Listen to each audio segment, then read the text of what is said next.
you're a dog guy like I am. Now you added the dog element to it. Your followers had to have gone through the roof, probably on the female side. I don't know. Your wife probably looking at your shit like, hey, man, what's going on here? Females love dogs now. Hey, I got to ask you, man, what started that whole thing? I think everything going on with Zach this year. I've had dogs my whole life. My first dog that I really, really had was a golden retriever. When I was in 9th or 10th grade, and that dog I had till I was like 30.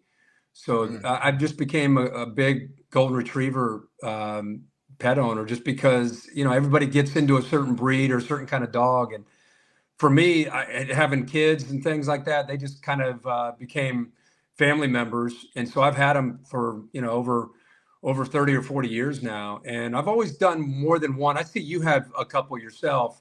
I just think it's cool when they have a companion, and so I think it helps them out and it keeps them, their spirit up. And so, yeah, I've always been a dog person. This year, I just decided to take Ben out with me, not for the intention of social media or anything like that, but just kind of having my guy with me. And I did it the first time out to Seattle for Oregon, Washington. And these NFL stadiums on Thursday nights, it's funny, I took him on a Thursday night with me because I do the whole week. I leave on Wednesday, I leave today, and then I'm gone till Sunday. So I took him to Thursday, and I brought him into our meeting, a big production meeting in this hotel. And Al Michaels was kind of not a bit, I could tell right away, he wasn't a big dog guy. And so Ben just kind of walks around, and when he got over to Al to say hi, Al was just kind of like, so I kind of sensed that, but Al didn't say anything. So I went over and I got him, brought Ben back over.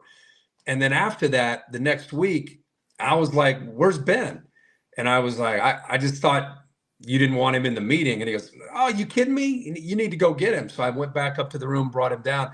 And so from that point on, Al was more intrigued by Ben than anybody. And you know how dogs are, right? Like their personality, they just kind of get around people and kind of do it in their own way. So Al's come full circle on hanging out with him. And so, yeah, I did it that first time. And I just realized how much he impacts everybody that he came in contact with, and just started bringing him every single week from that point on. He's been out on the road with me now, I don't know, like maybe six weeks or so. This is, by the way, if I'm not on the road, this is what he does right here. I love it. Mine are at my feet right now snoring, man. That's what they do. It's unbelievable. My good friend Pat Perez, live golfer. We were at Craig's here in LA one night, and Al walked in, man, and we were chopping it up, hanging out with Al last summer, I want to say, or something. So right before the season started, I think last year. So great dude, man. Yeah, oh yeah. I know it's probably been a hell of a experience going from the college world to Al and that NFL legacy, call him the Miracle and all those different legendary stuff. Has that been like a crazy surreal moment? Yeah, exactly right. I mean, I was maybe 10 or 11 years old when I sat on my couch like everybody that was alive at that point and watched the United States, and Soviet Union, and all the way throughout his career. I'm a sports junkie like you guys. And so I've watched all his stuff, the Olympics, boxing, obviously NFL, MLB, everything he's done. And I mean, my career, I started with Mike Tirico when Mike was really young. And then I went to Brent Musburger, who was, a guy that, again, our generation, we watched him too. And that was my next play-by-play guy. Then I went to Chris Fowler, who, I obviously had a relationship with doing game day.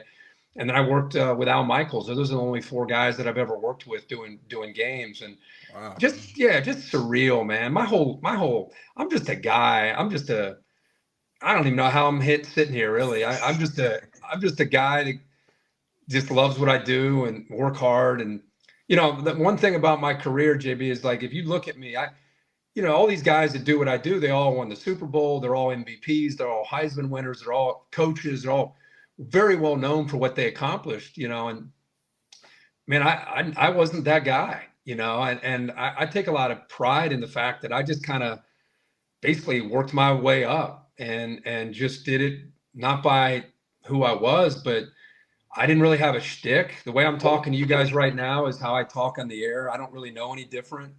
I just prepared. There wasn't back in the 90s, mid 90s, there wasn't really a talent coach.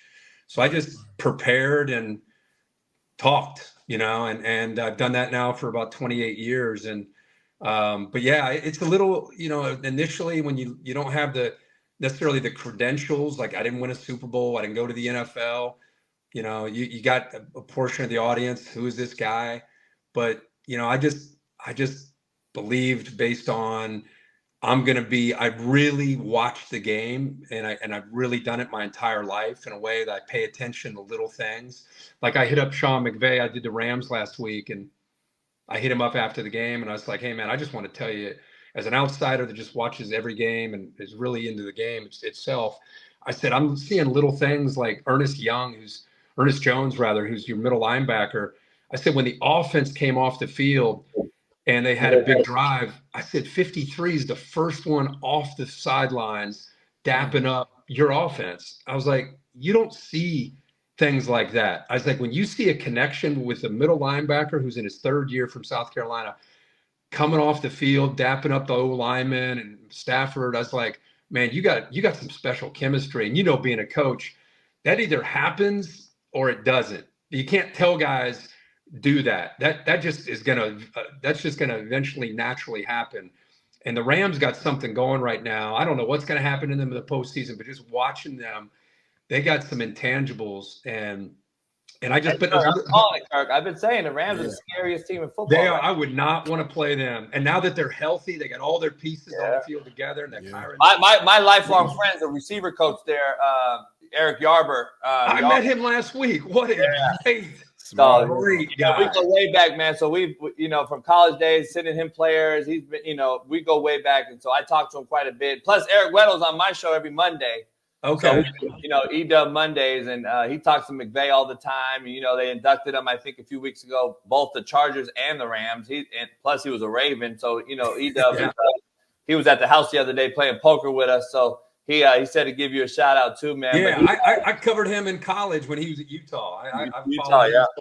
Yeah, I had players that I'm feeling old too, man. And you got me a little bit, but I was like, damn, E-Dub, my players were playing with you at Utah. Shit.